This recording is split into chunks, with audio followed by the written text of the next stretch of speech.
I'm Holly. I'm Ryan. We're Salonology, and welcome to our salon-flavoured, inspirational and hilariously funny podcast, The Salonology Show. Oh yeah, and before we start, let's just check that you are in the right place, because this podcast is for salon owners, mobile salons, at-home salons, solopreneurs, those with big teams, those with no team, anyone who is a business owner in the hair, beauty, aesthetic, spa, or even clinic, or even wellness space.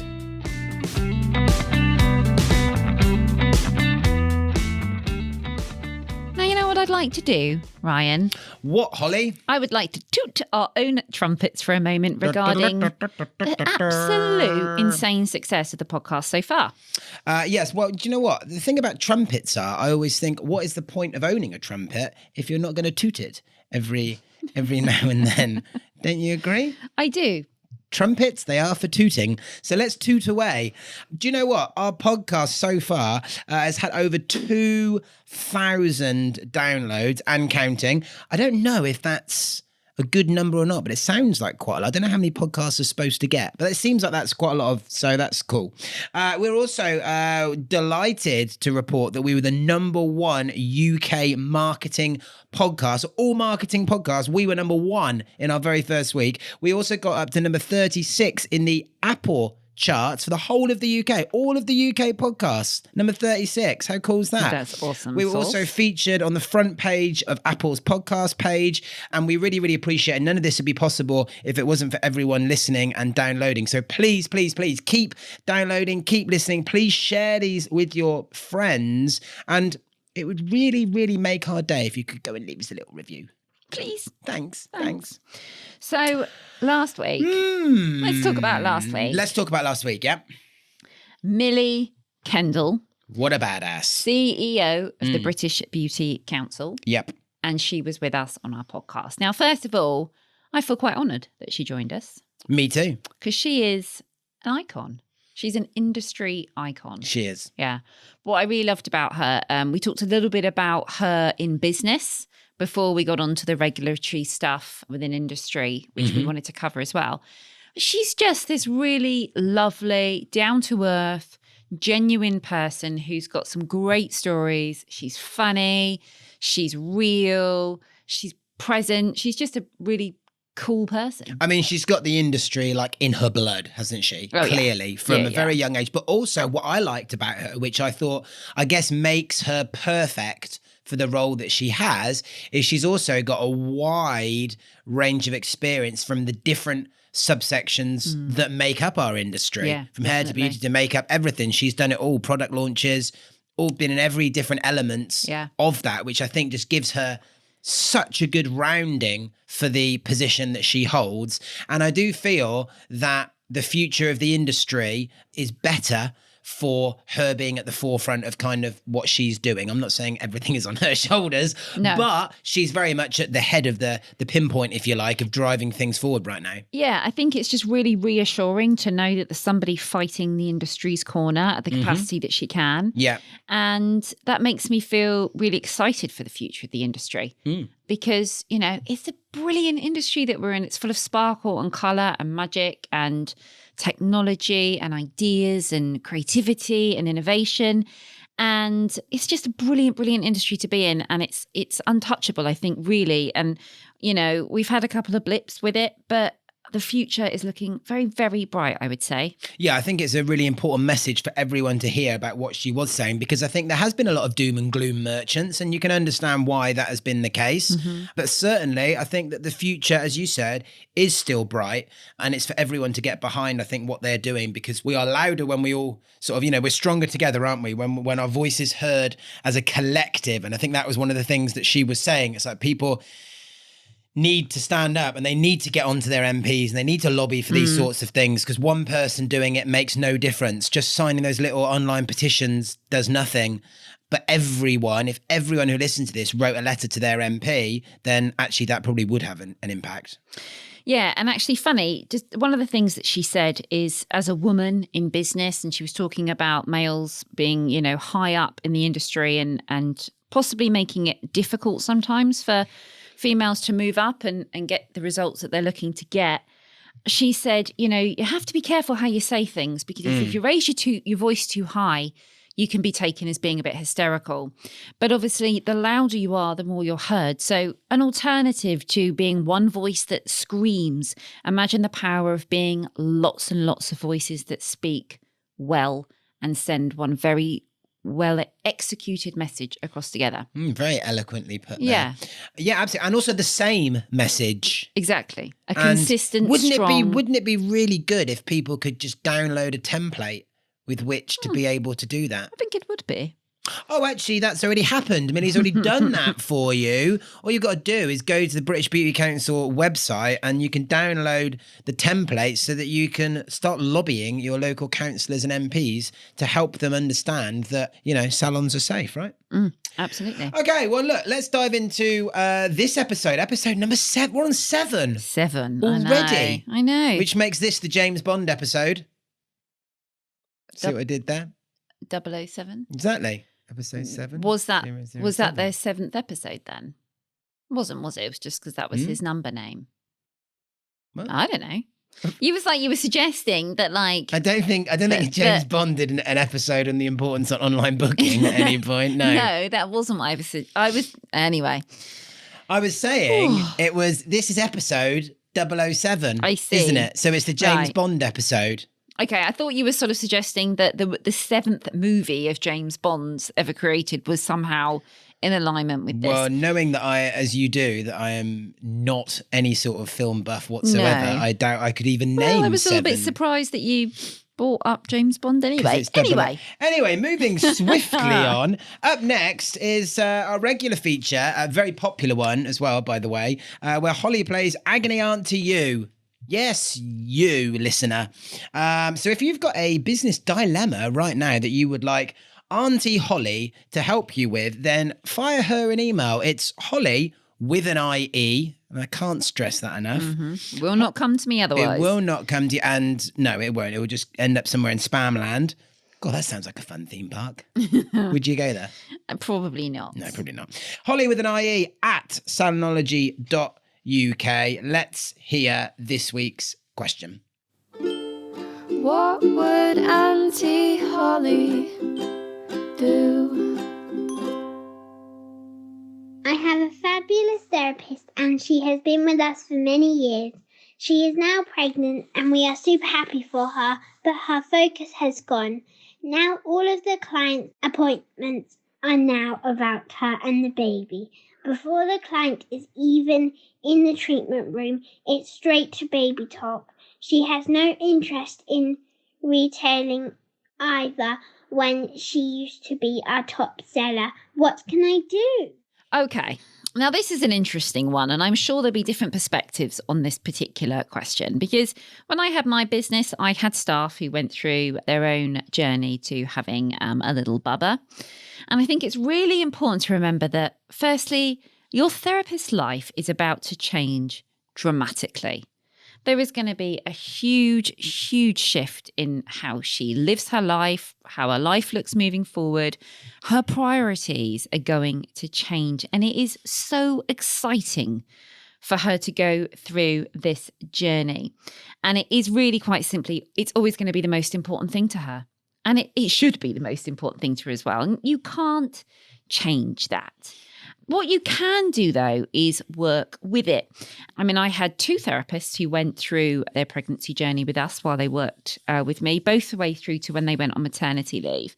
And it was actually a really joyous thing to have them within the business because they were happy, they were excited. And to be honest with you, the clients liked to ask the questions. They like to get involved. A new baby is a time of wonder. It's a time of excitement. It's a time of happiness and joy. So I think that it should be celebrated. And I think there's lots of ways that you can use it to make your business a more happy and joyous place. Now, how can you work with it? Well, your clients love talking about babies. They love hearing the stories. They love saying, hey, do you know if you're having a boy or a girl? Do you know when you're due?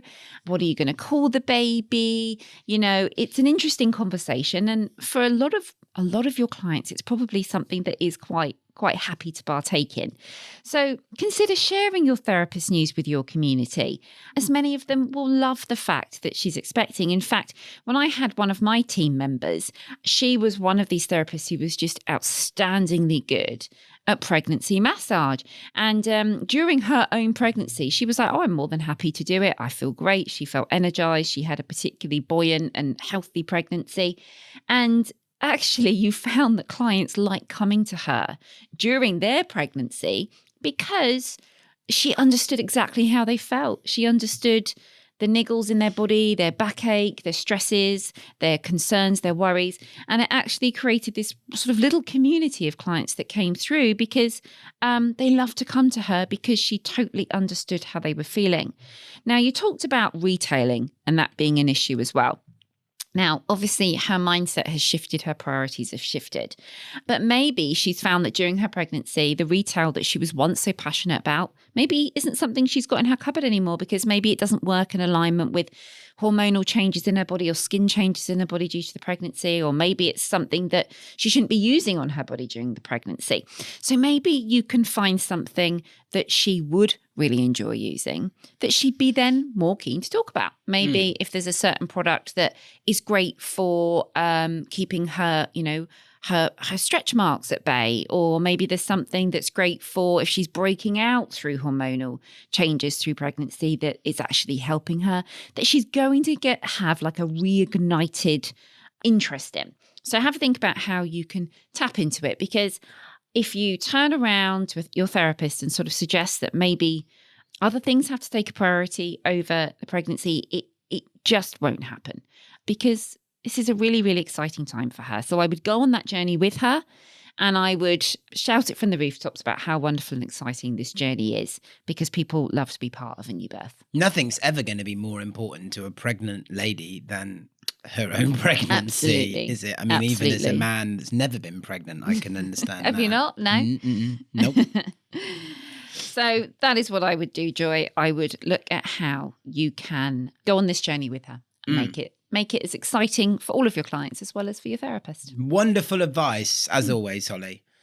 Right, now, this episode overall of the Salonology Show, we're going to be talking about probably the topic which I would say gets asked in our community, that's Salonology Superstars, more than any other topic. Yeah. Okay. Yeah. Even in 2020, even with everything that's gone on this year, it's still the biggest topic that people ask questions about more than ever. So it would be remiss of us to not have the conversation. And that conversation is, of course, all about online booking. Can you believe that in 2020, there are still some people that don't have the facilities to book online? Let's discuss. But first, why don't we go back? Let's rewind time. If I could turn back time. No? Okay. Nope. Let's rewind time. Sorry, Cher. Sorry, Cher, for killing that. If you're listening. She is a big fan. She's a big fan. She is a big fan. I think we all know that. Anyway, if we could just, turn back time a minute here to maybe 6 or 7 years ago. So you still own the spa and the spa and the salon. It's maybe how many years old? 4 years old? 3, 4? 4 pushing 5. 4 actually. pushing 5. Yes. There was that much resistance. Yeah. So I'm sure some people can relate to this. And at this point, the salon is still using a paper diary and a pencil with lots of people writing different stuff in it. All right, why don't you talk us through why that was and what it took to finally get you over the line, and then we'll talk about the impact that had on the business. Okie dokie. Well, before I talk about that, can I just want to say something else regarding the subject of online booking, and the reason why actually it's important subject to discuss. And that's because as Salonology, our goal basically is to help people build their business and step away from it. Right? We want to give people more money in their till, more clients coming through the door, a more successful business, but at the same time allow them the opportunity to step away. Yes. So more freedom in their business, right? That's kind of the core of what we do. Yeah. The reason why online booking software is something that we talk about so much is because it absolutely works 100% in alignment with what we teach. With both bits of that. Both bits Makes of you that. more money. Makes you more and money. It means you don't have to answer the phone. And lets people step away from the business. Mm-hmm. So that is why we talk about it a lot. And that's why, I guess, why the subject is there for so many people, because people want to make that step and they want to make it right. Mm-hmm. So let's look back at my story and how that actually happened for me. Mm-hmm. Now, when we first decided this, yes, there was a lot of resistance from my team initially. Mm. Now, I built a business that gave me a little bit of flexibility. So I kind of had the team at the forefront of my business. They were doing a lot of the management of it, a lot of the operational side of the business, because, you know, fundamentally I wanted to be doing other projects as well. And I like to delegate. So they were doing a lot of this work. But when we started talking about salon software, we danced around the whole concept of it, probably for a couple of years. So probably from about year 3, I remember having a couple of meetings with some software companies. They came in and like everything about it kind of stressed me out at that point. It was sort of like, oh, this sounds like it's a really big job. It sounds like a really big task. And, you know, it's so front loaded and there's just going to be so much work. I don't think it's worth doing. Then we actually got some very basic software that was free. Right. So we got this software that was free. And what we did was we kind of played around with it a little bit. And it, you know, because it was free, it didn't have a huge amount of functionality, as you can expect. And we never really did anything with it because we'd never sort of invested ourselves or any time or energy into it. So we never did anything with it. And then we kind of shut that down. And we were just like, what are we going to do? What are we going to do? And I remember saying to the staff, look, I think we need to go online. We need to get things happening. And they were all very, very resistant. And they sort of said, well, look, you know, the problem is, Holly, everything is in our book and we can pick it up and we can hold it. And that to them made it safe. Mm-hmm. And they feared, they said, but if we go online, if it's all online, what happens if the internet goes down? Mm. And that's that was a worry for them. And, you know, it did go down, I think, once or twice in the entire time that we were online.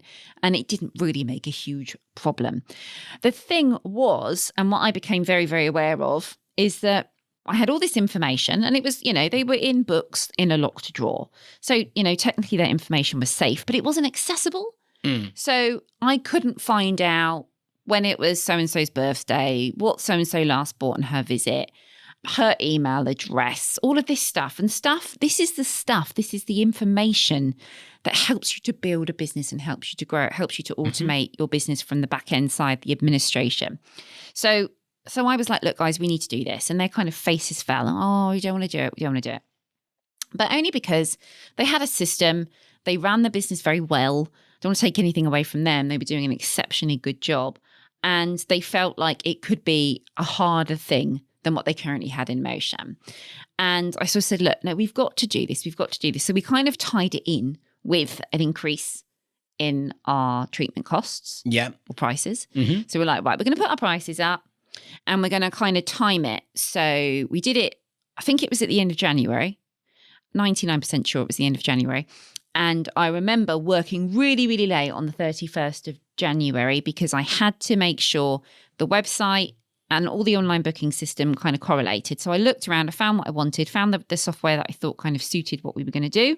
And I sat and I put all the information together and I sort of set it live to start in the February. Now, obviously, of course, February is the shortest month of the year. Even on a leap year, still the shortest month of the year. So traditionally, February, we're in a beachside town, in a hotel in the middle of winter. You know, you would look at the statistics and, you know, somebody would predict that would probably be our worst month of the year. You would have thought so. However, that particular month was by far, for that time, our busiest ever month. What? Our busiest ever month. And that was because we put this new system in place. It had so many benefits and advantages to putting it in motion. But what it did was it just made our lives easier.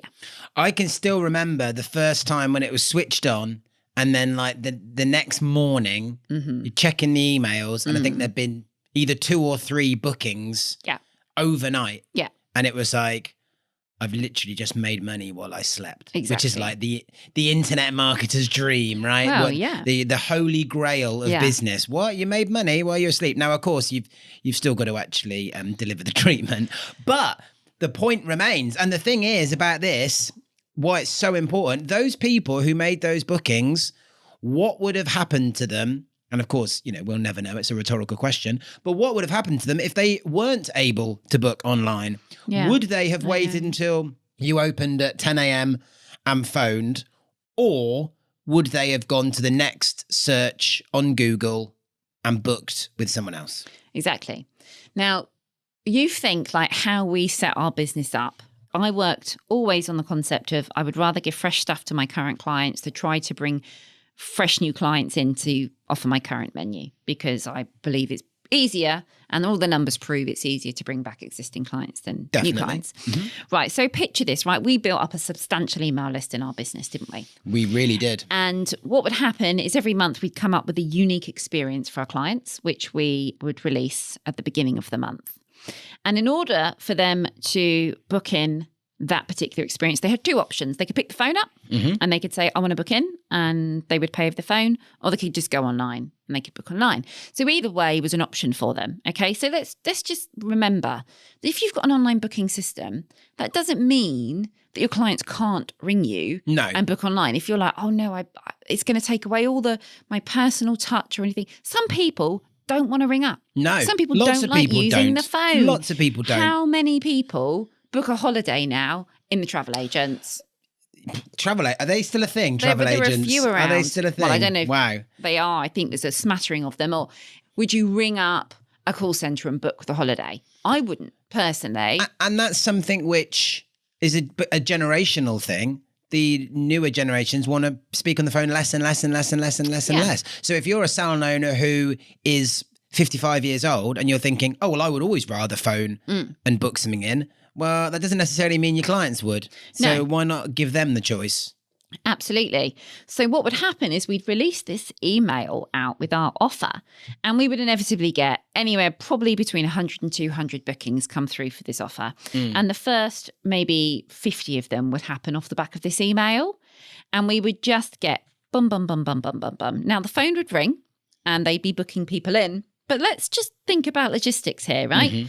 You got 50 people who, off the back of an email, maybe in an hour, want to book that treatment in. They can't get through on the phone because somebody's on their booking it themselves. There's only so many things that we can physically handle over a telephone conversation because there's certain information you need. You need email addresses, you need dates, times, you need to check where they can go in the diary, you need to make sure it's with the right therapist, you need to get their telephone number, you need to take their card payments, assuming you take a deposit. All of these things take time. It can take 10, 15 minutes. So what, you've got 4 people an hour. That's going to take you some hours, 17 hours or something to get through those 50 bookings if you don't have an online booking system. But of course, what we could do was just send the link out. Book here. Boom, boom, boom, boom, boom, boom, boom. Bookings in the diary. Yeah, absolutely. And I think one of the other things as well you touched on there, which is booking fees, right? Booking fees means that you can people that don't take a booking fee of some description at the moment, from what I can gather from our community of over 4,000 other business owners, is typically they are the same people who experience a lot of last minute cancellations. There is a very, very clear correlation between someone paying a booking fee and then someone cancelling their appointment. Because then by paying nothing, they're not making that mental commitment that they make when they pay a booking fee. So what was the experience what happened to our cancellation rate as soon as everyone had to pay a booking fee and book online? It became practically zero. Yeah. Practically zero. And people, like you said, maybe we received a couple of less bookings because of it. But that doesn't matter because those people that weren't making the bookings because they didn't want to make that payment are the people that aren't going to turn up. Exactly. They're your no-shows. Now, if we just reference it back to the travel industry again, right?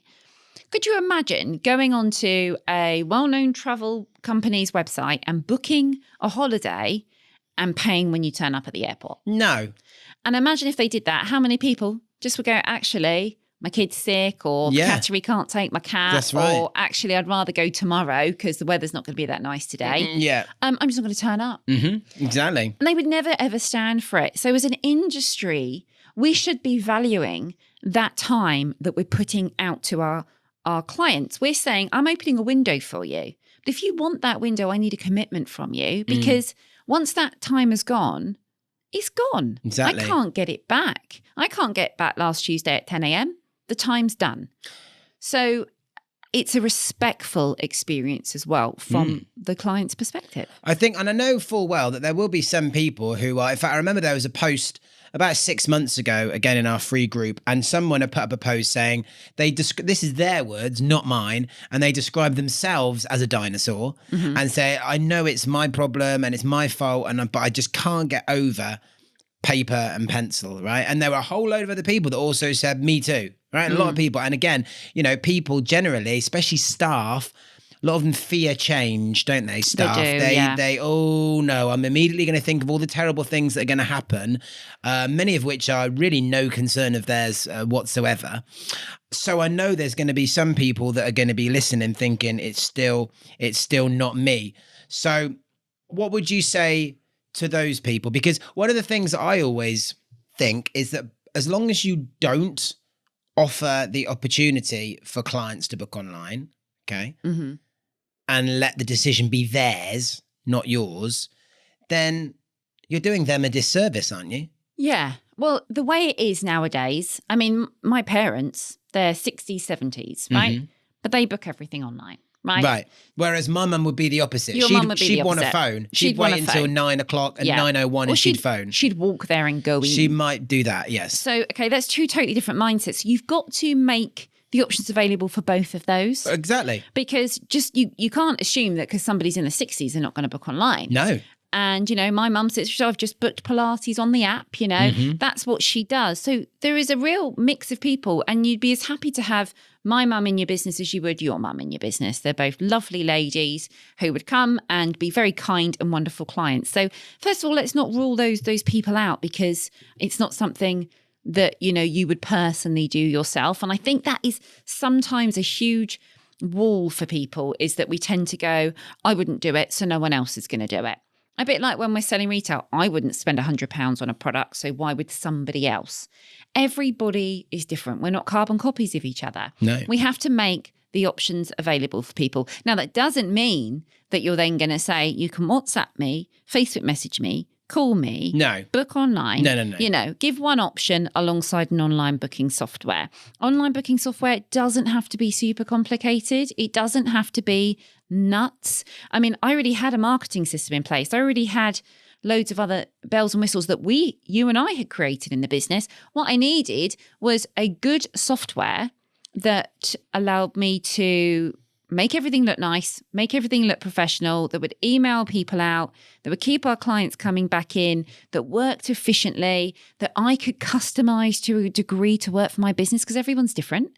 I wanted something that, like, one of the really big things that was important to us, that was we could add buffer time in, right? Because when you've got somebody who comes and say they book in a 50-minute massage, I wanted to be able to make sure that somebody couldn't book a massage in straight away. We had to have that 10 minutes for turnover time, but the information didn't go out to the clients. They were having an hour of treatment. So it was little touches like that mattered. It was the little tweaks and things that you could have in your business that let you make it work for your business model.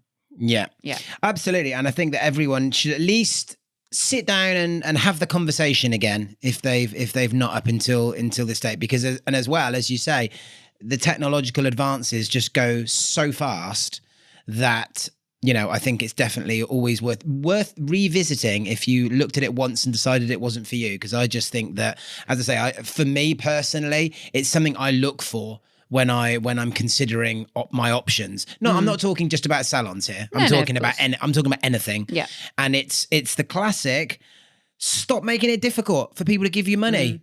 You want to make it as easy as possible for people to give you money. So this is one way that makes things really easy. All right, look, I think we should move on. Okay. Now, we're going to actually have a little word from our sponsors. But before we do that, I feel like I should just kind of say something ahead of that. Okay. Because we're privileged to now actually have a proper sponsor for the Salonology Show. Woohoo! We've been inundated with offers, and we've chosen a sponsor for the first section of episodes who we wanted someone who kind of agreed with what we're trying to do in the industry. Yes. And also someone that we were familiar of. Now, the reason why this is such a good fit is because this is a company that we used in our salon, right? Yeah. So we can get behind them and be happy to promote them with a clear conscience, let's say. Absolutely. Right? Yeah. And the reason why I just wanted to say this was because they are a software company, aren't they? And we've just been talking about software. But the hilarious thing about that is that was actually by accident. We'd already planned out what we were going to talk about in each of our episodes. And it just so happened that number 7 is going to be about salon software. And then it just so happens in the interim period, we've now signed a deal with someone. So I just thought I wanted to say that because it's almost, I didn't want anything that we've just been talking about to then sound insincere, because that was a genuine conversation that we were going to have anyway. Yeah. And it's something that we had already predetermined was an important subject to discuss. But also, like Ryan said, we've had multiple offers for people to sponsor the business. And for us, it had to be a brand that kind of worked in alignment of what we did. Somebody that was the word I was looking for a moment ago. Yes, thank you. Who we actually sort of really respect as a business. So, when we're putting anything out to you guys, it's got to be something that we actually believe in. And all I can say is this, these guys, they've turned up, they've showed up for their community and beyond throughout this year. And I've been very, very aware of it. And I think it's a massive draw for a company who actually went head on into a very difficult time and went, here we are, we're here to look after you and support you. To me, that means a lot because that's what we tried really hard to do as well. And I love that they did that. And that's why I'm comfortable sharing their message. Absolutely. I'm Holly from Salonology. And when I had my spa, I used timely appointment booking software. I loved their innovative features, which helped me to deliver an exceptional client experience, build a booming and busy business, and give me the freedom to run my salon how I wanted. Their UK-based support team were always there to help with my needs, but what wasn't there was long-term contracts or hidden fees. As one of our listeners, you can exclusively enjoy 50% off Timely for your first 3 months when you go to www.gettimely.com and use the promo code Salonology. I'm Holly Power and I recommend Timely appointment booking software. And now it's time for this. Hi-ho, everyone. Welcome to the Salonology Show. Now, without further ado, it's time for Ryan's Rant! Yay!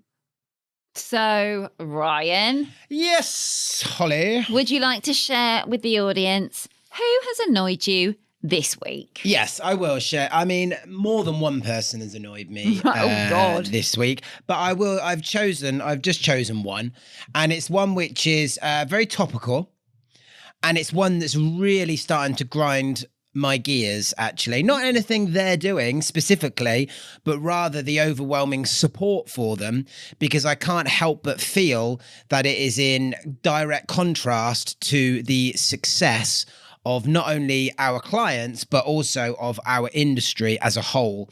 And that person who has annoyed me, or rather those people who have annoyed me, are the popular website Amazon. I don't know if you've heard of them. I don't know if I'm about to get a struck off Amazon podcast by saying all of this.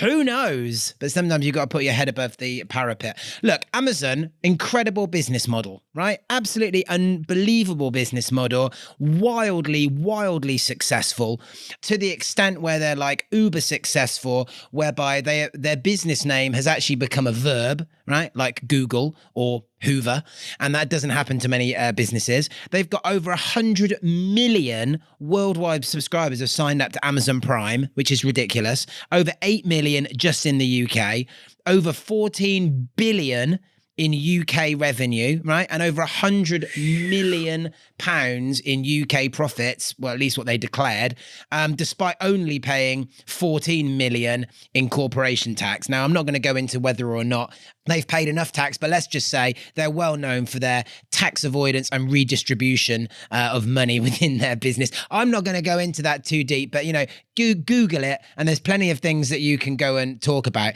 And on top of that, right, their share price has almost doubled just this year alone, right? Jeff Bezos is worth an estimated $194 billion right now, right? That's almost double what Bill Gates is worth.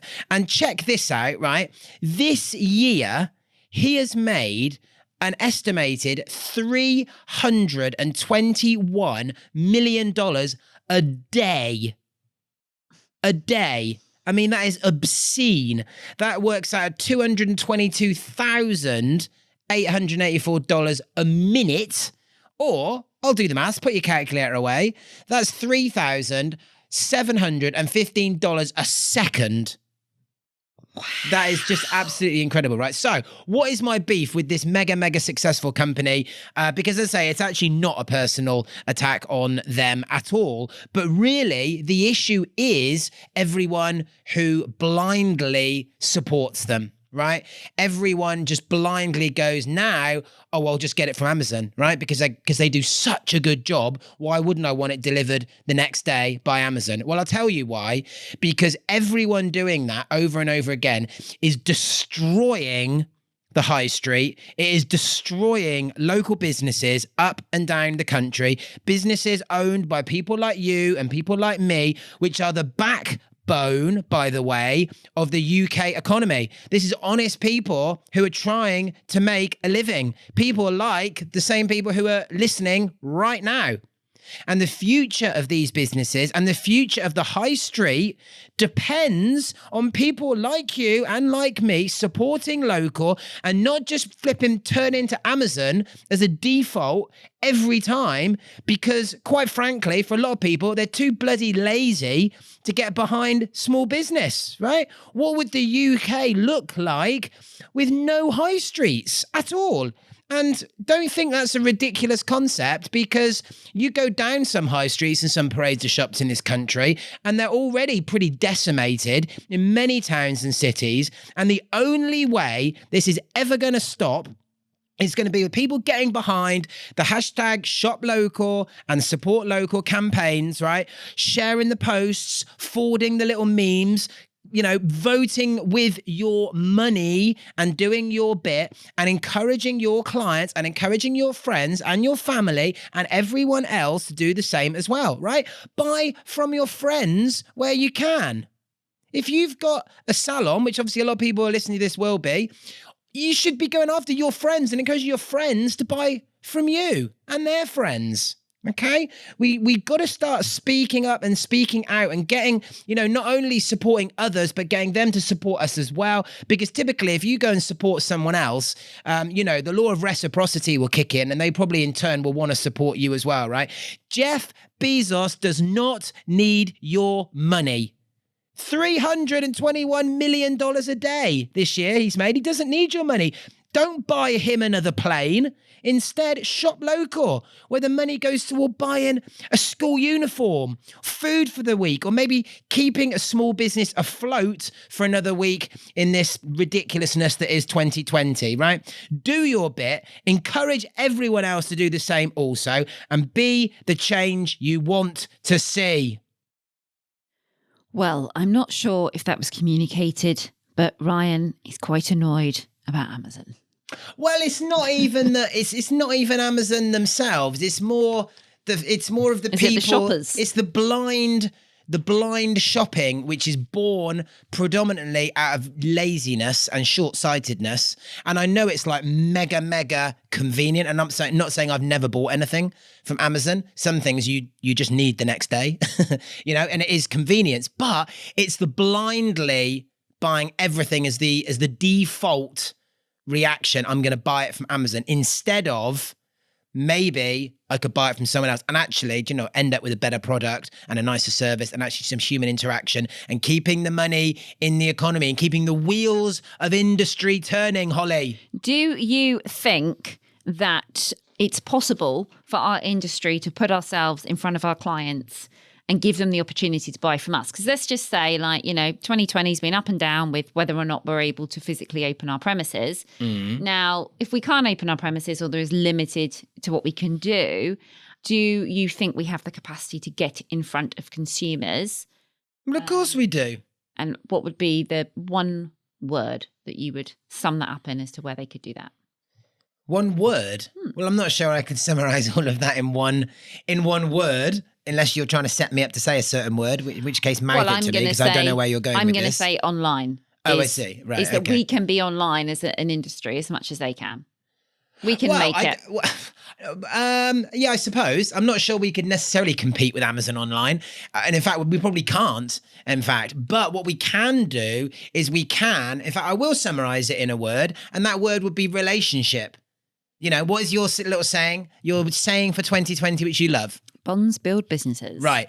You can have a relationship as a salon owner with your clients that Jeff Bezos is never going to flip and have. No, he isn't. Ever, right? So it's on the owners, it's on the impetus, it's on the salon owners to make sure that everyone who comes in and everyone who is on your list and everyone who is following you on social media understands what else you sell outside of your treatments and that they can buy stuff from you. And yes, you need to be a bit creative with it and give people a good reason.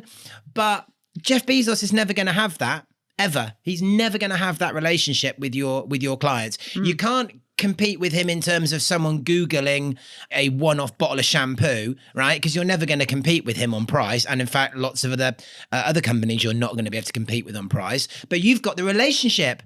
That's the difference. So you need to tap into those relationships. And I think sometimes, especially being Brits, sometimes we're a bit backward in coming forward, and we don't like to, ask for the sale. And it's not very British to promote myself. Well, newsflash, it's about time you got over that and started doing it, tapping into your, everyone. What's the average number of Facebook friends someone's got? 300, 400, 500, maybe Probably, more, yeah. Right?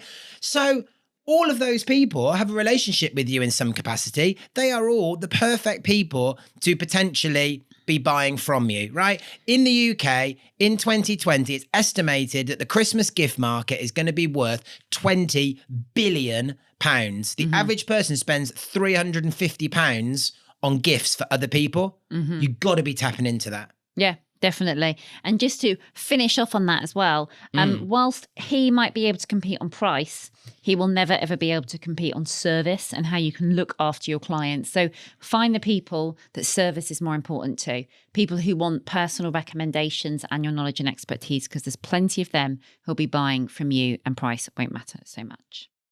So that's a wrap for episode 7 of the Salonology Show.